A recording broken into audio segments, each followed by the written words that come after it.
you guys need to figure out yourselves and do what's best for you. And you don't ever want to play the comparison game because you'll never win the comparison game.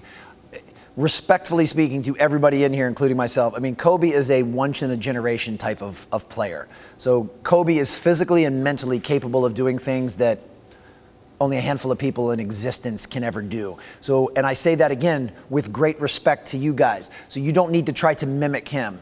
Whether or not Kobe worked out 6 hours a day, 6 days a week for 6 straight months, I don't know if that's factually correct. It wouldn't surprise me a bit because I'm sure that he could, but it doesn't mean that you need to mimic that. You need to figure out what's best for you. If there's anything that you're going to try to mimic from someone like Kobe, it's simply the mindset and the work ethic that he understands how important it is to be consistent with his training, to train hard, to push himself past what he's capable of doing and thinks he's capable of doing. So those types of things are great to emulate. Also keep in mind, I mean, he's a full-grown man. He's an adult. Many of you guys are still adolescents and your bodies and all are still growing like we talked about. He also gets paid to play the game of basketball. That is his business. That is his livelihood. Right now, you guys, at your age, you should have some other interest. You should have some other things that you do. If basketball and training is all that you do 24/7, there's a good chance you'll burn out at some point. So again, if someone tells you that, you know, and I'm not saying that you don't take your training serious. You absolutely, you put everything into being the best basketball player that you're capable of. If that's your goal, don't let anyone stand between you and your goal. But it's okay to have some other interest. It's okay to be a normal kid and hang out with your friends every now and then. It's okay to go to the movies every now and then. Now, if you choose to do that 99 times out of 100 and only train once, obviously that's not the proportion we're looking for. But don't leave here thinking you have to have the Kobe mentality in order to be a great player, because that's not the case. I mean, Kobe and MJ and LeBron and those guys, I mean, I'm not talking, I mean, they're once in a lifetime type players. And they're also born with genetic predispositions that most of the human population was not born with. And I don't just mean his ability to run fast and jump high. I mean, Kobe's wiring from inside to out can withstand doing 6 hours of grueling training every single day. The average human body cannot. So the goal is to maximize your workout. If you're going to work out for 90 minutes, you get everything out of that 90 minutes that you can get out of it. You don't leave any stone unturned, but then don't feel like you got to stay in the gym for an extra 4.5 hours to live up to what Kobe Bryant did. I mean, there's 400 people in the NBA. 399 of them can't do what Kobe was capable of doing, and those are the best athletes on the planet.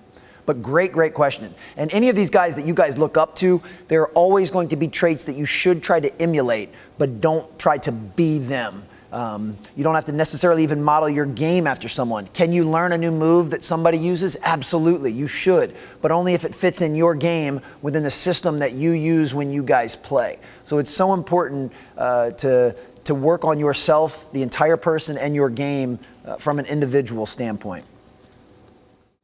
I believe, first and foremost, that you have to control your own body first. So you need to make sure that you can do textbook perfect push-ups and pull-ups and dips and lunges and squats and plank positions.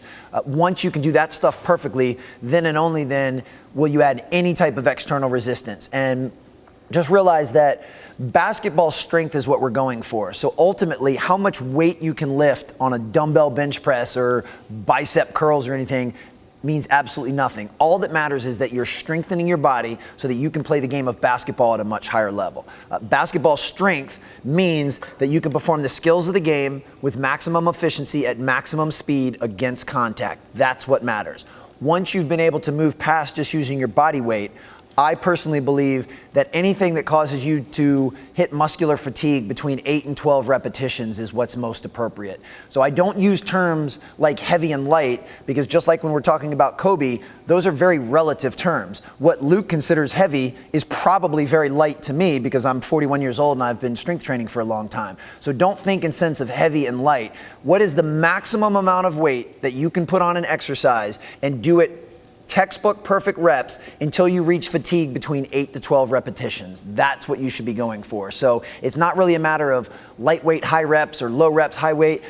For a basketball player, again, this is purely my philosophy, I don't believe you ever need to go below 4 to 6 repetitions. Anything that you can only lift 4 to 6 times is probably too heavy in regards to your own muscular system and the orthopedic stress.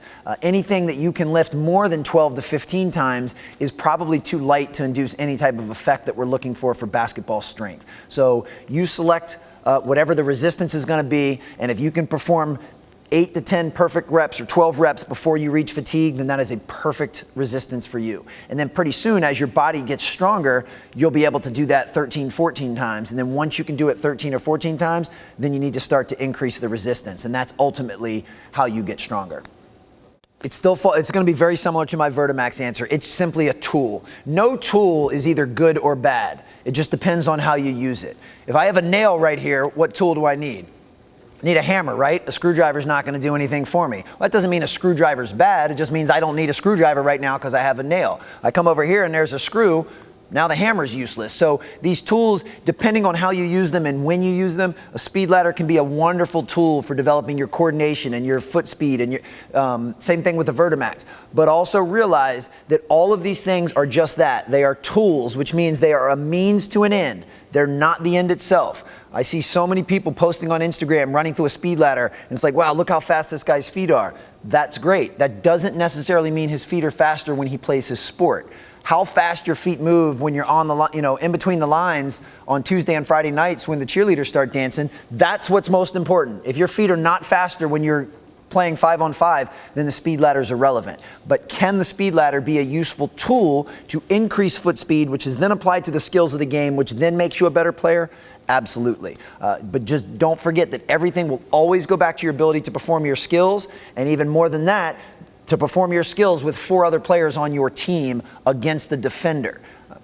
You guys will go through some wonderful workout stuff this week, and that stuff, they're very important building blocks to you being the best player. But you also don't want to be the type of kid you're great in workouts, but you can't play dead in a cowboy movie. That does nothing for you. If you can't take whatever you're doing and translate it to 5-on-5 basketball, then you have to question what it is that you're doing. So don't be the workout warrior who can do every move in the world against a cone. You should be able to do every move against the cone. A cone doesn't do anything. It just sits there. Well, when you're playing against a live human being, that's not going to be the case.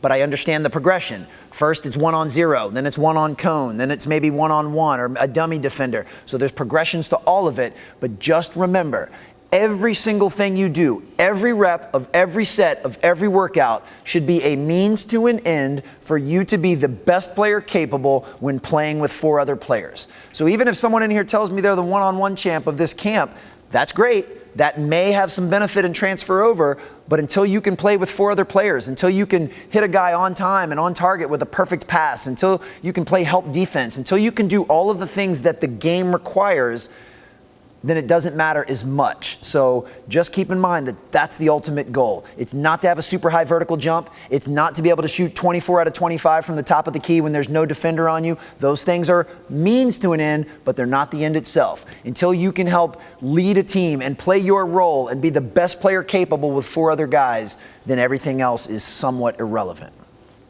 And I say that with optimism and positivity. I don't say that to diminish any of the stuff that you guys are doing. It's just so important that you remember that.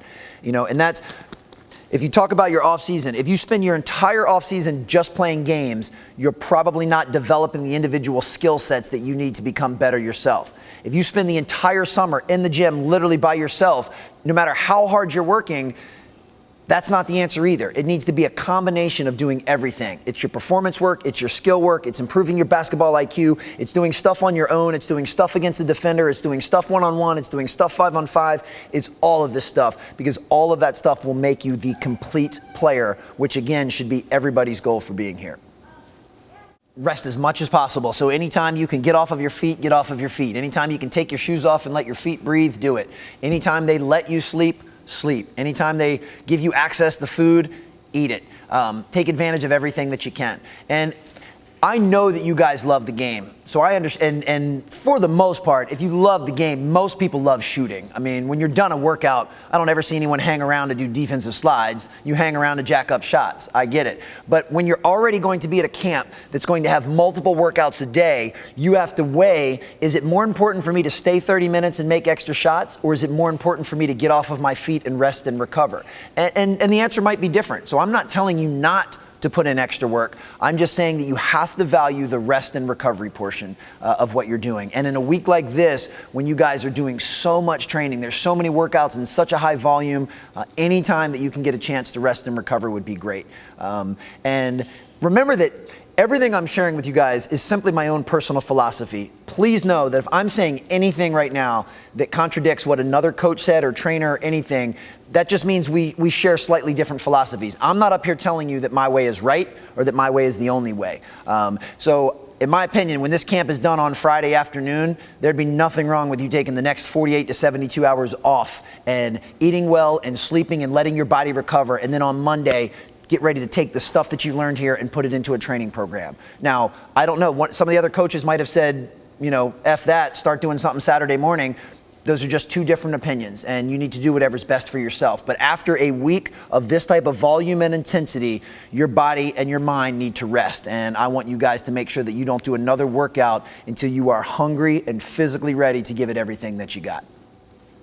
I've never been a believer in the Olympic lifts, and I've been doing this for 20 years. I don't believe in doing power cleans and snatches, but that's just preference. Most of the people in my industry choose to do those things, and I don't. I believe in strength training the entire body, strength training the areas of the body that are most likely to get injured. So that's the ankles, the knees, the hips, the core. I believe in training the entire body equally, so top and bottom, front and back.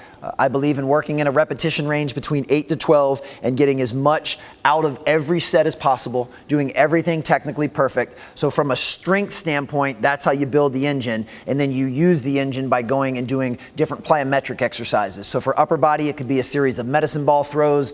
For lower body, it could be some box jumps or some hurdle hops. So I don't believe in combining them for an explosive lift per se. I do the strength training, and then I do the plyometric work. Now there's ways you can combine those. I mean, you might do a deadlift and then move right over and do some type of depth jump. So there's ways to combine them, but this again is just personal preference.